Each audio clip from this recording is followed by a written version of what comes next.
Hi, I'm Stan Lee, co-creator of such superheroes as Spider-Man, the Fantastic Four, the X-Men, Iron Man, the Hulk. Many people claim to possess extraordinary powers. But I want to know which are truly superhuman. I want you to meet Daniel Browning Smith. He's the world's most flexible man. Together, Daniel and I are on a mission to find people with real superpowers. Superhumans are out there. Prepare to meet them.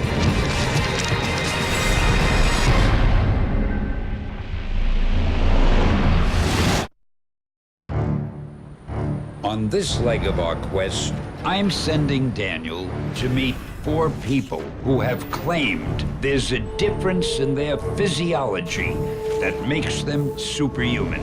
How's it going, Daniel, Stan? glad to see you. Our superhuman journey continues. I found 4 people who have genetic mutations. Wait till you see them. I am totally ready. Let's go. Coming up, a staggering feat of contortion. The overall diameter of the vent is 12 inches. No way. I just don't think it's gonna happen, buddy. An entire family completely immune to electrocution. 220 volts. No protection whatsoever. And a real-life super brain. Tuesday, it rained. Hurricane Isabel, Thursday. Thursday, sunshine and clear skies. Saturday, snow. Friday, snow. But first up, I've heard there's a woman who has thighs stronger than the legendary constrictor and may be able to use those thighs to kill. After all the people you've seen, are you able to handle a few more? The people we're discovering are redefining human capabilities. What you are about to see is real. Some of these tests could cause serious injury or even death. Do not try these tests yourself.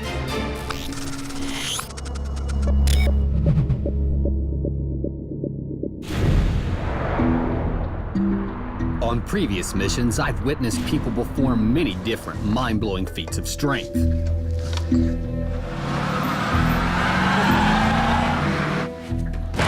But on this quest to find superhumans with genetic mutations, Stan sent me in search of a woman who claims she was born with thighs so strong, she can use them as a weapon. My thighs should probably be registered as lethal weapons. I was born with big legs, so I decided to turn them into my greatest asset and strength. Courtney's goal is to match the crush force of the world's strongest snakes. And she says her thighs are now as strong as a python. I'm here to find out if she was really born with killer thighs.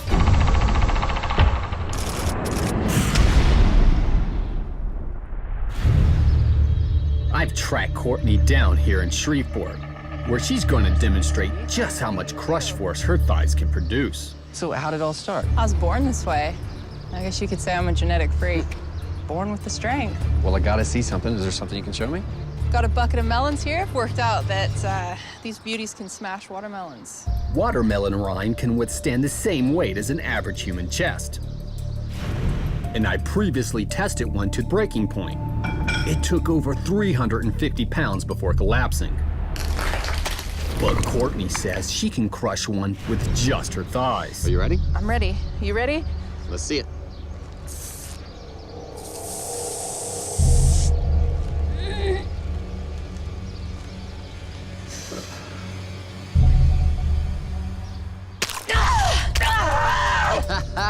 Yeah. In just seconds, she's done it. Courtney generated an explosive force to crush this watermelon. But crushing a piece of fruit doesn't make her superhuman. So I want Courtney to take her killer thighs to the next level with a piece of solid steel. All right, so you're telling me you're gonna bend this? Yeah. Steel bars like these are used to reinforce skyscrapers and are designed to withstand impact forces as big as an earthquake. Well, I've heard of thighs of steel, but I've never heard of thighs bending steel. Let's see it. Let's do this.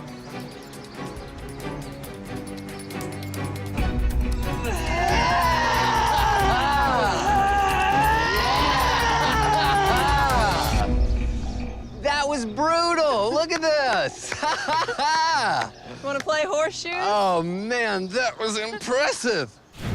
Bending a steel bar like this would normally require a vise, or even heating it first to make it more pliable. But Courtney's just done it with the sheer force of her thighs. I want to find out exactly how lethal Courtney's thighs really are, so I'm taking her to meet leading biomechanical engineer, Dr. Cindy Burr. Dr. Burr is setting up a test to compare the strength of Courtney's thighs to that of a 12-foot reticulated python. These snakes have immense power and constrict around their prey, leaving them unable to breathe, gradually crushing the life out of their victims. So we're going to be able to measure how much pressure Courtney applies when she's squeezing an object, and then we'll also be able to measure how much force a constricting snake applies when they're squeezing an object as well. Okay? So it'll be interesting to see exactly how much constriction force she has versus our pythons. Randy Moore is a professional snake handler and has bravely volunteered to act as the python's prey. All right, Randy, how do you think we're gonna get the best numbers from the snake? Well, we're going to attempt to restrain him behind the head, and he'll coil around my arm and exert the pressure like he would if he was constricting a prey animal. All right, you're willing to do this? I'm willing to do it. All right. Cindy rigs Randy's arm with a specially designed pressure sensor. The pad will measure the crush force generated by the snake as it constricts around his arm. Okay, so Randy's all set here, you can see. The sensor will feed back the precise crush force data into Cindy's laptop in real time. Yeah, cool. That's great. This snake is essentially a 12-foot mussel, which could easily snap Randy's arm with its powerful constriction force. And pythons this size have been known to crush and kill humans. And as soon as it feels the pulse in Randy's arm, it begins its potentially lethal constriction. Okay, he's tightening up now. The snake instinctively starts wrapping itself around Randy's neck. Not around the neck, please. Okay, he's exerting pretty good force now. He's got one spot here that's about 60 pounds per square inch of that's raw serious. pressure. The snake is delivering 60 pounds per square inch and rising. Randy is feeling the full effect. He's got the circulation cut off for sure. Yeah, your arm's changing colors. Mm-hmm. I mean, are you all right? I'm beginning to not be able to feel my hand around his neck. Okay, well, we don't want you to let go of his head. If Randy lets go of the snake's head, it could easily take control and do some serious damage. And with Randy quickly losing all feeling in his arm, it's no longer safe to continue. Your arms are getting a little too purple right now. I think we're putting you to danger. All right. We got the reading we need. Thank you very much. Alrighty. With the snake's grip force still rising, we need to release Randy's arm. But the python has other ideas.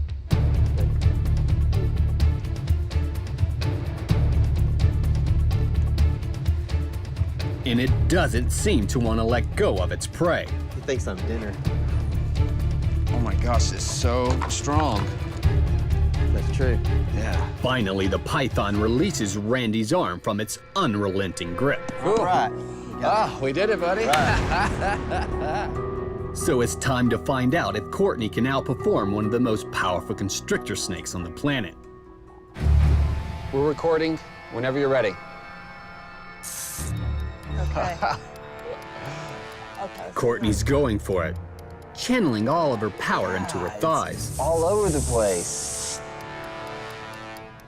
Whoa. Okay.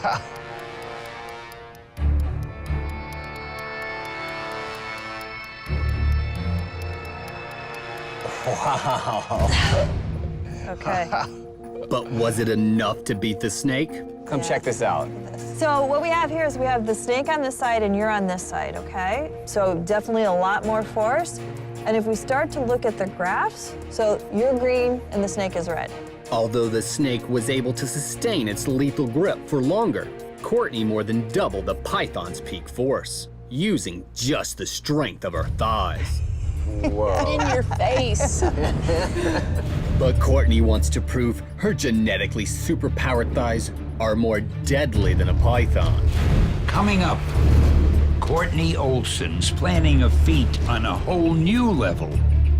What's stopping you from breaking his neck? I'm a professional. And On our journey to find real people who can turn genetic differences into superpowers. I've heard of someone who claims he can beat Daniel at his own game. No way. I just don't think it's gonna happen, buddy.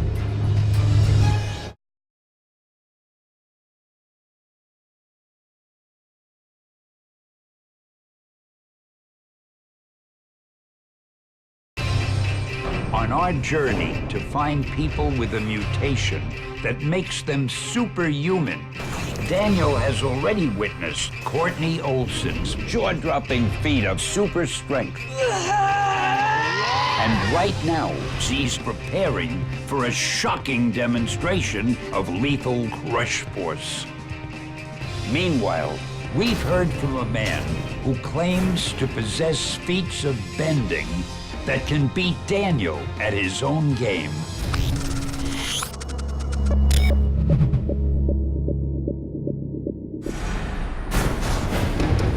I was born with a genetic defect that gives me the ability to be super flexible. And on my journey, I found others with similar skills. It'd be the kind of thing that only a car accident could cause. But I hear there's a man who claims to be able to bend his body like no one else on the planet. I use my ability to my advantage. It allows me to fit through tight spaces. If someone needs to be saved that's trapped in a tight space, it's very easy for me to go down there and rescue that person. Josh says he wants to use his genetic gift to become a real-life superhero. I gotta meet him and put his super bending claims to the test.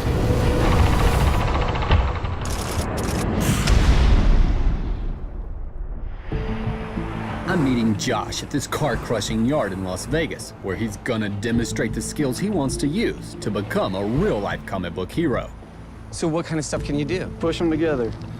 Yes! Yeah, I have something that's blocking me. I couldn't do that. Absolutely. Yeah, no way. Ow, that hurt. Josh wants to show me how he can use his flexibility. Being able to fold myself in half allows me to crush things. That's why we're in a junkyard. Absolutely. You're like the human trash compactor. He's gonna attempt to generate enough force to crush this solid metal can between his shoulders. He'll need to produce a force of 175 pounds per square inch to crush this metal structure. Oh, yes! That is brilliant! And he can do it time after time. But Josh says he wants to use his flexibility to become a real-life superhero by squeezing his body into tiny gaps too small for any ordinary human. To demonstrate exactly how far he can push his ability, he's about to willingly get crushed between two reversing trucks. Wait, so basically these two trucks are gonna essentially smush you? Exactly, and I'll use my ability not to hurt myself or to break any bones. I can't wait. All right, let's do it. All right, guys. The professional stunt drivers have been told to keep reversing until they feel resistance. Ready, guys?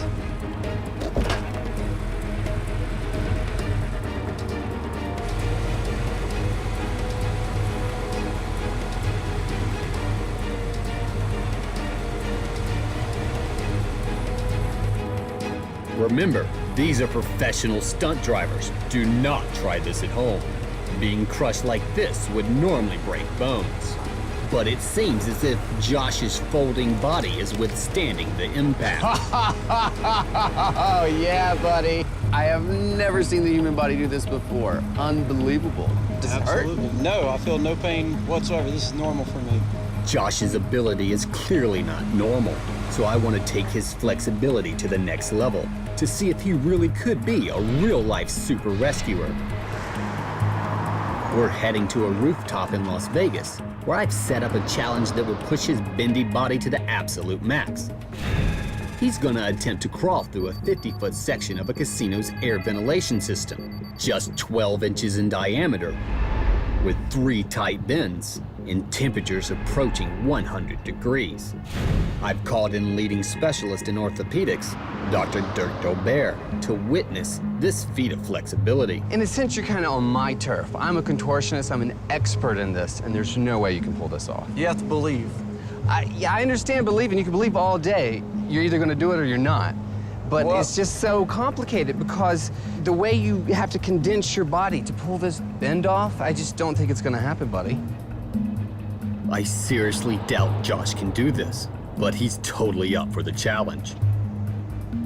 You okay, Josh? Yeah. Josh tries to fit into the vent. Oh, that's a tight fit. How you feeling? A little nervous. Okay.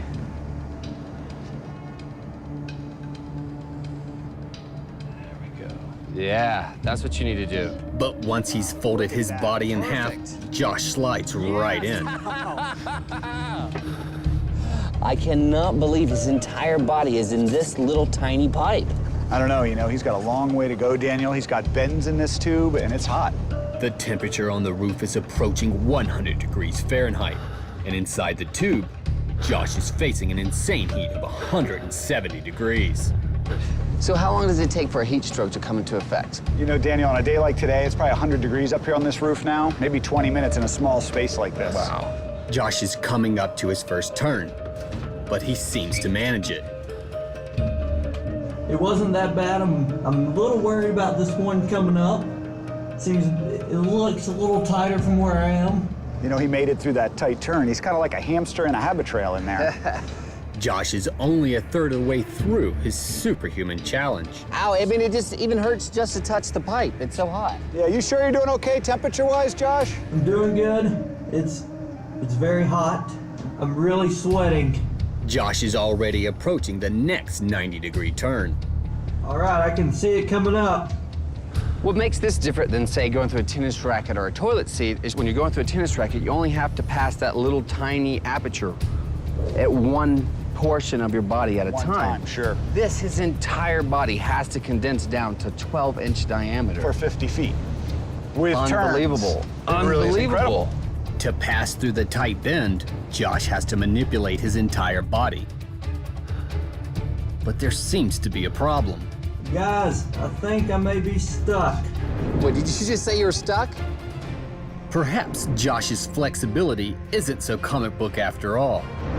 Stay with us. We'll find out if he really does have a superhuman ability. And I'm sending Daniel to meet an entire family immune to electrocution. Oh my God, I've never seen anyone hanging off a wire before like that.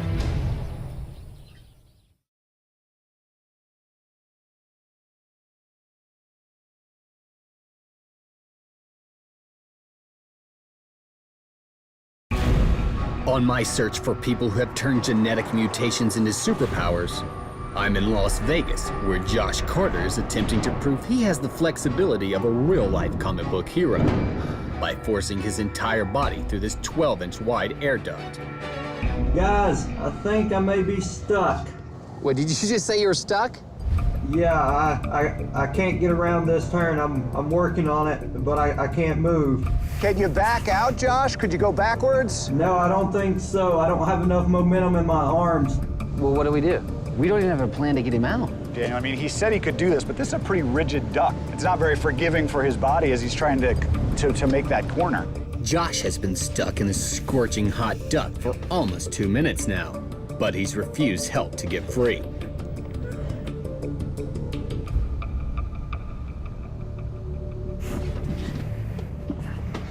Hang on, guys. I think I got it. Yeah, Wow. I'm free. I'm moving I thought we were in trouble there. Oh, that was scary for a moment. He's only got 20 feet to go, but with one final bend, Dr. Dolbear is getting concerned. Depending on what position his arms are in his chest, that's going to restrict his ability to take a deep breath. And with him exerting in this heat, this is a tough feat for him to pull off. Josh has just a few feet left. Hey, buddy! What's up? You need some help? Josh definitely appears to have a superhuman ability. Wow. There's no way any normal human could have forced their way through such a tiny pipe. It's hot in there. Well, that was absolutely an amazing feat of contortion. I've never seen anything like this, ever. To figure out exactly how Josh was able to complete that mind-blowing challenge, Dr. Dolbear wants to take him for a live X-ray to see right inside his body. We're going to use fluoroscopy today to see exactly what Josh is doing. We got to show you this, Jamar. Check this out. Interesting. Fluoroscopy is a low-dose X-ray, which will allow us to look at a moving image of Josh's skeletal structure in real time. Wow, Daniel, look at this first image we're getting. This is unbelievable. He doesn't have any clavicles. That explains why he can do this. Wait, he doesn't have collarbones? None, not on the left side or the right side. There's no collarbone there. Amazingly, the X-ray shows that Josh has no collarbones, giving him his real-life superhero power. Well, the collarbones or clavicles kind of serve as struts between the shoulder and the chest wall, and it pushes the shoulders out to the side so you can generate a lot of force. Josh doesn't have that clavicle, so his shoulders kind of fold in, so that explains a lot. So it's purely a genetic mutation is the reason he doesn't have collarbones. That's it, it's a genetic mutation. Do you think you could actually show us? Absolutely. Here we go.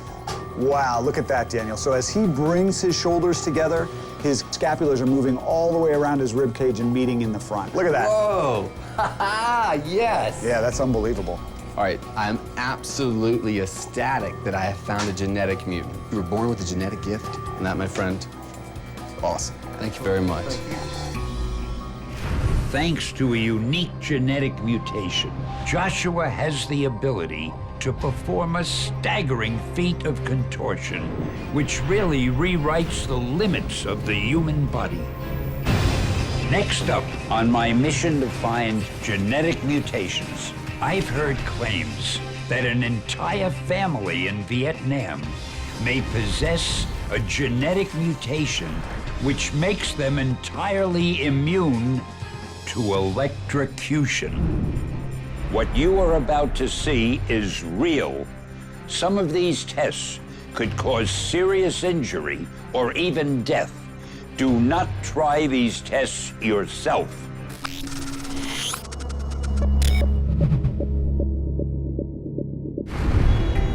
I'm in northern Vietnam to meet a man who's rumored to be completely shockproof. But I've already met people with the ability to pass huge amounts of electricity through their bodies. Like human generator Biba Struger, who could conduct enough electricity to start a fire with his bare skin.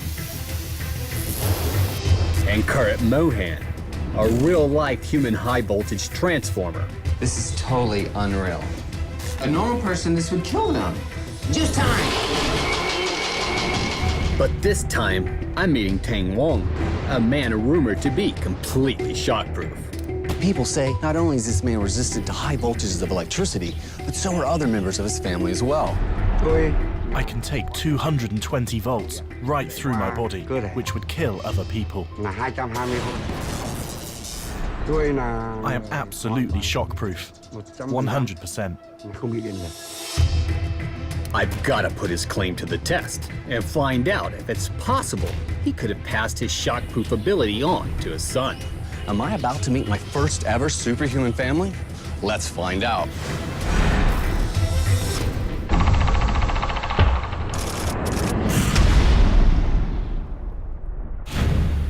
I've been told that I'll find Tang fixing his town's power supply. And when I eventually track him down, he's hanging off a live high-voltage electricity line. You've got to be Tang. Well, down. I heard you were electric-proof, but I've never seen anyone hanging off a wire before like that. How'd you learn you could do that? In 1973, when I was working on a housing project and I was fixing all of the wires, a lot of people got shocked by the open wires, but I was not. That's how I realized I was shockproof. Wow. Well, what kind of voltages can you take? I can take up to 220 volts. I don't feel anything different because when the current runs through my body, it gets neutralized. 220 volts is the equivalent to twice the power delivered through outlets in the average American home. So you don't feel anything at all? Just a tingling sensation. And in my family, there's my son, who's just like me. He doesn't get shocked either. But can an immunity to lethal electricity really be passed on from father to son? Or could the Wong family be in for a nasty shock? And I've sent Daniel to meet a real-life superbrain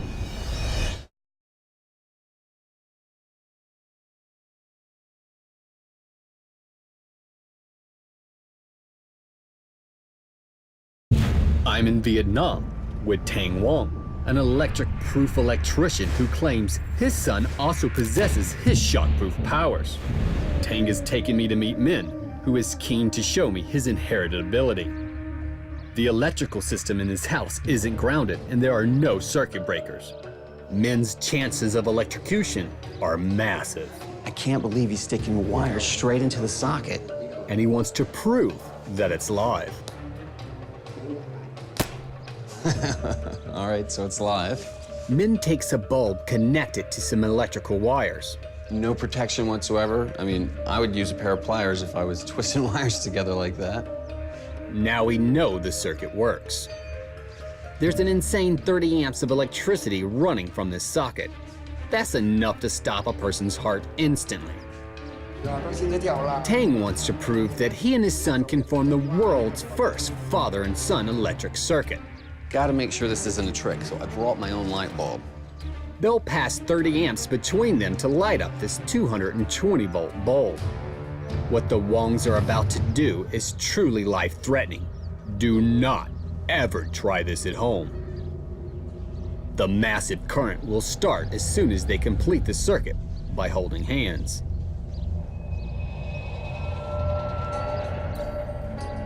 It certainly seems that Tang Wong and his son really could be shockproof.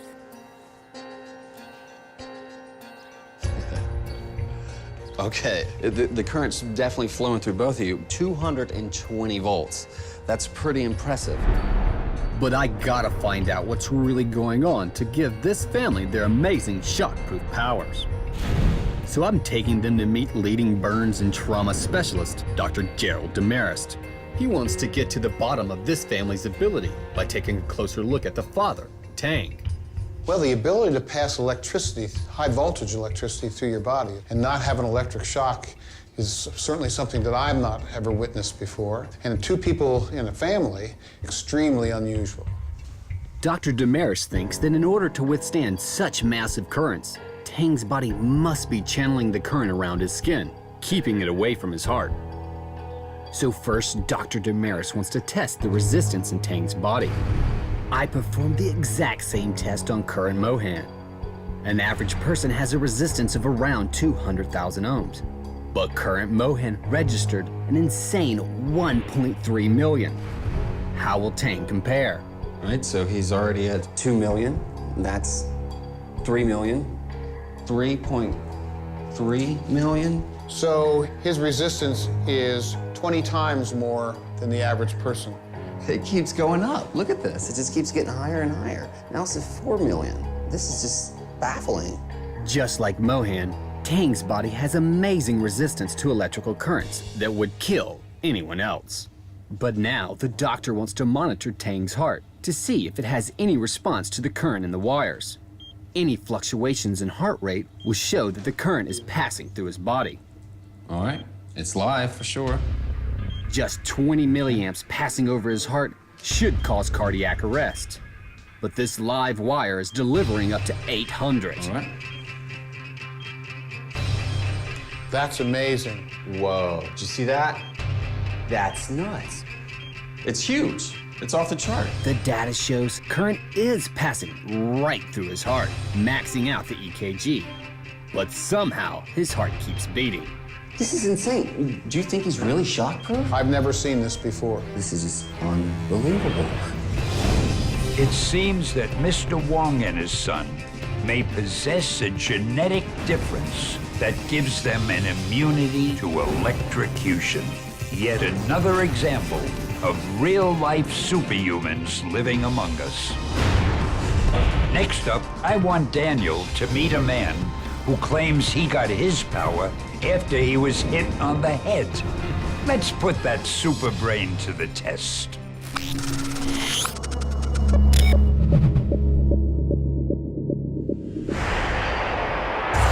Most of Stan's comic book creations were born with their superpowers, but some found their abilities after an accident.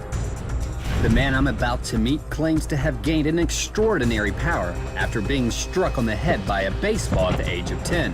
Orlando Sorrell claims he has the power to recall the slightest details. But is his memory superhuman?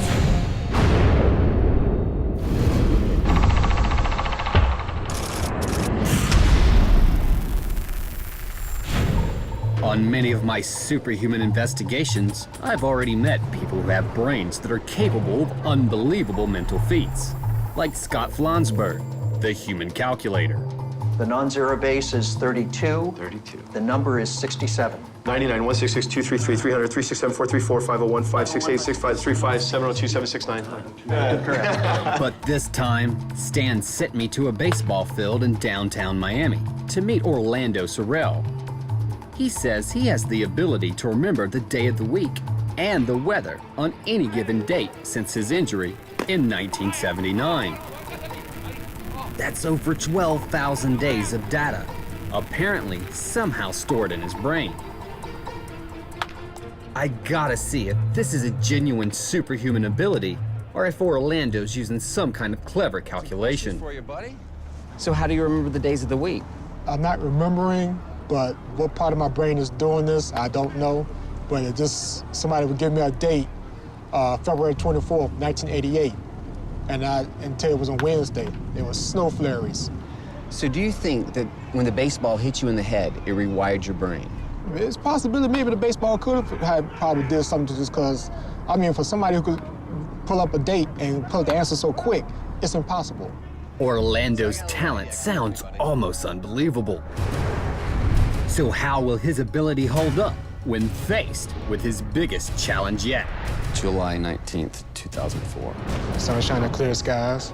Actually, I have rain in my records.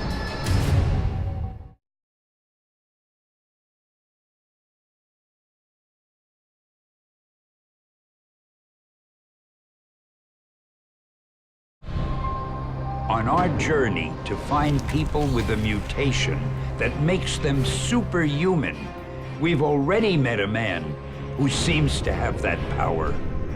But he's now about to accept a challenge that'll knock your socks off. I'm in Florida with Orlando Sorrell. He says he's had a superhuman memory since he got hit on the head in a baseball accident in 1979. Since then, Orlando claims to be able to recall the day of the week and the weather on any given day. So I've arranged for a bunch of baseball fans to put his calendar brain to the test. The first person to take you, when was your son born? October 21st, 2003. About Tuesday. Let me verify it. Yeah! All right. March 5th, 1984. It's my birthday. Monday. All right. It is a Monday, you know? Yeah. All right. My son's birthday is October 5th, 2005. Wednesday. Wednesday.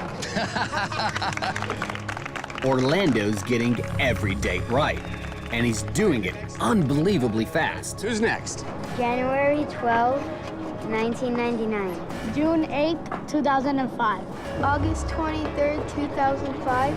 January 14, 2006. Tuesday, Wednesday, Tuesday, Saturday. You're right again. You're flawless. Human calculator Scott Flansburgh was also able to work out random dates, but by using an amazing complex calculation. August 18, 2007. That was a Saturday. March 22nd, 1983. That was a Tuesday. But Orlando claims this information comes to him instantly, without any calculation whatsoever.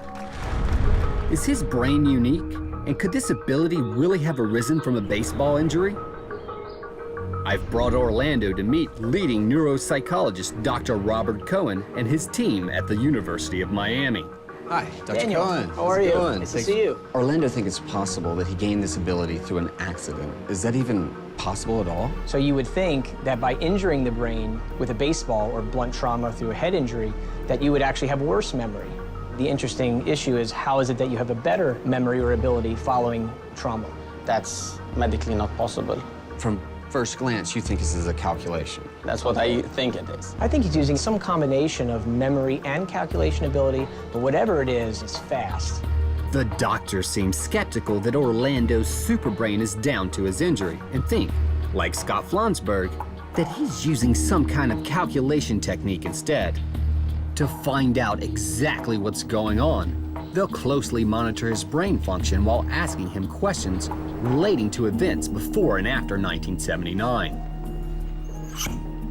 Okay, for this one, it's gonna be day of the weeks prior to 1979. All right, we're gonna get started. This MRI scan will allow the doctors to see which parts of Orlando's brain are most active when he triggers his potentially superhuman ability. And once the scan's complete, the doctors are keen to analyze the data. And it looks like there are some surprising results. The scans have revealed huge differences in brain activity when processing pre- and post-1979 data. The scans show that multiple parts of Orlando's brain are active with dates after 1979, particularly the areas responsible for memory and emotion. So what's happening here is that, yes, he made these memories, but after those memories are made, they're stored elsewhere. It's not actually not calculation at all, it's actually memory. Your brain only works to do this skill when you have episodic memories tied to those numbers. I think he has an extraordinary ability which I definitely can't explain. That memory really is phenomenal in you. I've never seen anything like it before. So Orlando's amazing ability really is the result of his baseball accident. But I've got one final challenge to test his brain power to the max.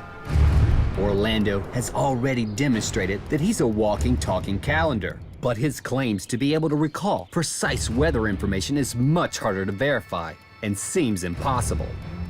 So I've brought him to the School of Atmospheric Science, where they hold meteorology data spanning the last 50 years. All right, Orlando, here comes your ultimate challenge. So you can pull this off, it would truly be recall and not some form of calculation. I'm gonna give Orlando 20 dates since 1979. If his memory really is superhuman, he should be able to remember the weather he experienced on those days quicker than these 3 meteorologists can find it on their computers. Are you ready, Orlando? Yeah, I'm ready. Then I find out if Courtney Olson's legs really are strong enough to kill.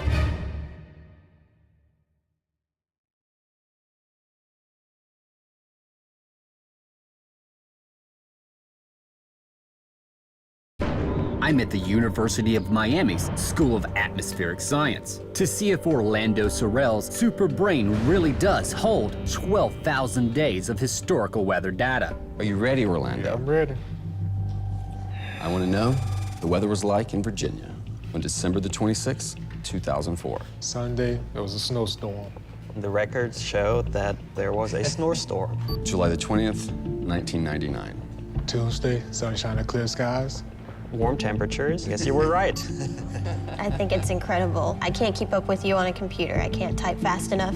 Orlando's speed is baffling everyone in the room. February the 28th, 1987. Saturday, it rained. There was a considerable amount of rain. So far, you're 100%, buddy. I know I'm right. September the 1st, 2006. Hurricane Ernesto on a Friday. It was Hurricane Ernesto. Thursday and Friday, it did rain both days. Do you remember which day it rained more? Friday. It rained more on Friday. You're blowing my mind. This is insane. Orlando's on fire. Tuesday, it rained. Hurricane Isabel, Thursday. Somehow, he's getting every single weather report right without fail. Thursday was cloudy and rain. It's insane. With 19 out of 19 correct answers, it's time for his final question. July 19th, 2004. Monday, it rained. Actually, I have temperature of 91 degrees, clear skies. This is the official weather station B. So okay. Where were you? In New York. In New York. Yep. Well, that's creating some complications for us here. Central Park, New York. That's right. And it rained Monday morning. It did rain. Orlando scored a flawless 20 out of 20. Orlando, I've seen a lot of amazing minds in my life, but nothing like yours. Truly superhuman. Well, it seems that superhumans really can be created. Orlando Sorrell is proof that we all have the capability for extraordinary things. Earlier, Daniel witnessed Courtney Olson, who has thighs stronger than the legendary constrictor. But now, I want Daniel to see if Courtney may be able to use those thighs to kill. What you are about to see is real. Some of these tests could cause serious injury or even death. Do not try these tests yourself.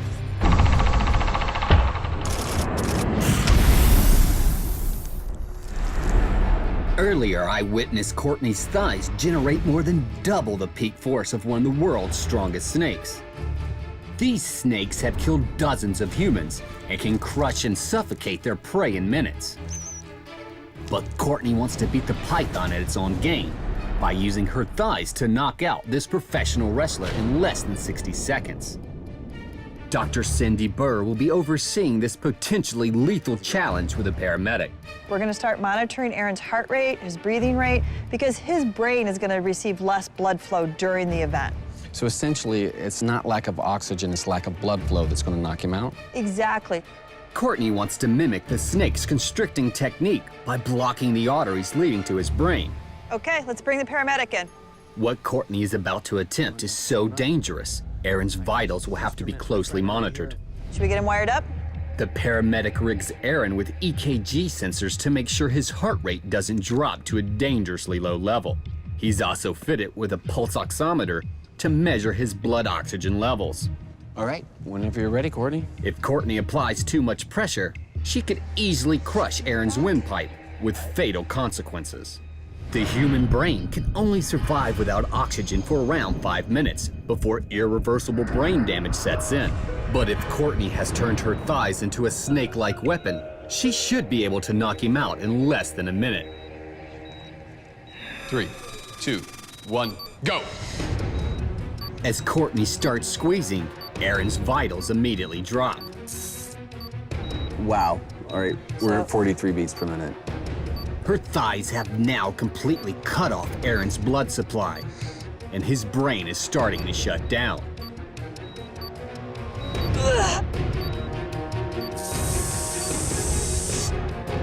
And after less than 30 seconds, he's out. He's out. It's a knockout. You all right, buddy? You okay? Wow. As Aaron gets checked over, it's time to assess the damage. Whoa. So his heart rate dropped to like 43? And then his oxygen level went as low as 91, which in the hospital, if you were at 91%, you'd be on oxygen to help bring that up. Stronger than a deadly boa constrictor, Courtney Olson really does possess a lethal crush force. Genetic mutation has turned her thighs into lethal weapons. Daniel, that was amazing. Honestly, it was incredible. These 4 superhumans blew me away. All that it means is we have 4 more superhumans to add to our ever-growing list. So we've proven that real people can turn genetic differences into superpowers. And you know, that makes them truly superhuman.